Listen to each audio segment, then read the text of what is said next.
Pelican Plunge Water Park had been on our list all summer before my friends and I finally made it out there. It was one of the best water parks in Tampa, and we couldn't wait to hit the massive high-speed slides, which were basically the main attraction. It was a near vertical drop and pitch black inside. You can't see anything once you're in the tube.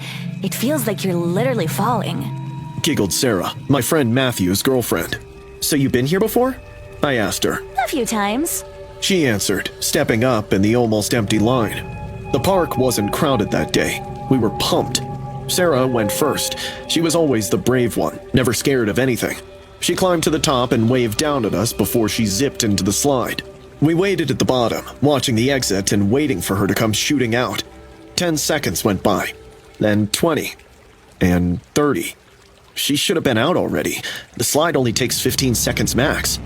But when a whole minute went by and Sarah didn't appear, we started freaking out. Okay, where is she? Matthew panicked.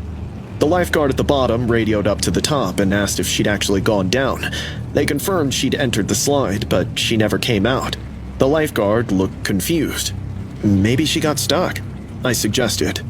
They immediately paused the ride, shut down the water flow, and called a maintenance worker. We stood there waiting and getting more nervous by the second. About 10 minutes later, a worker showed up, grabbed a headlamp, and started climbing up the slide from the bottom, going against the flow and crawling through the tube. We kept watching the exit, waiting for him to find her and tell us she was okay, maybe hurt, but alive. He was inside for maybe 5 minutes.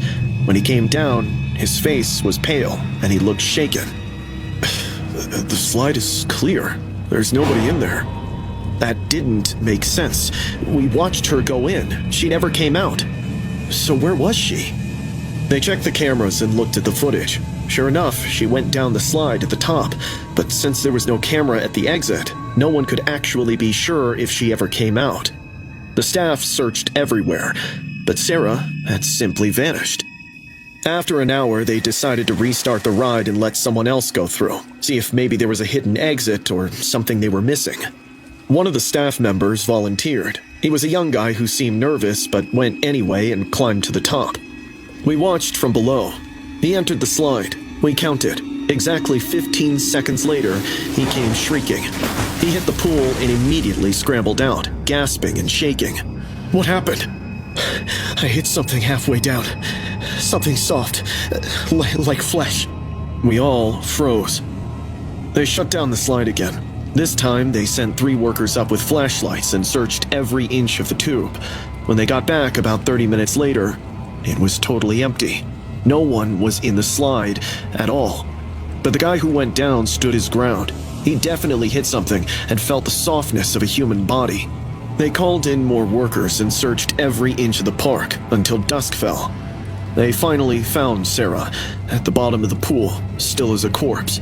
They pulled her out and started CPR, but she was already gone and drowned. The paramedics said she'd been dead for at least an hour, but that was impossible. She'd entered the slide and never came out of the exit. How did she end up in the pool? How did she bypass the entire slide?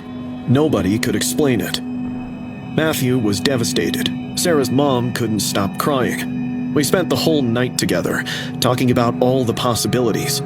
Joey, one of our friends, had recordings of the day on his phone. He pulled out his phone and started going through videos we'd recorded that day. Found one from right before Sarah went down the slide. He'd been filming from the bottom and pointing the camera at the exit and waiting for her to come out. He turned up the volume and really paid attention. At first, it was faint, but it was definitely there. A banging sound, like someone hitting the inside of the slide, muffled and desperate. Suddenly, Sarah's voice called out from inside, screaming for help. He showed us the video. We all listened and watched. You could hear the banging and the voice, but the slide was supposed to be fast. You go in and you come out.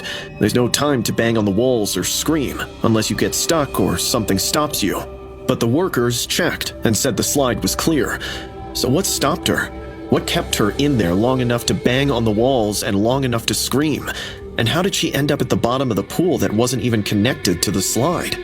The water park shut down the slide permanently and never gave a real explanation. It only posted that it condemned the tragic accident and equipment malfunction. But that doesn't explain the video, or the banging, or the screaming. Doesn't explain how she bypassed the exit, or how she ended up in the pool. I'm still trying to figure it out and make sense of it, because none of it makes sense. And the worst part is, we'll never know what really happened to her in that slide, what she saw or felt, or why she was banging and screaming. We just know she went in and never came out the way she was supposed to, and I can't stop thinking about it.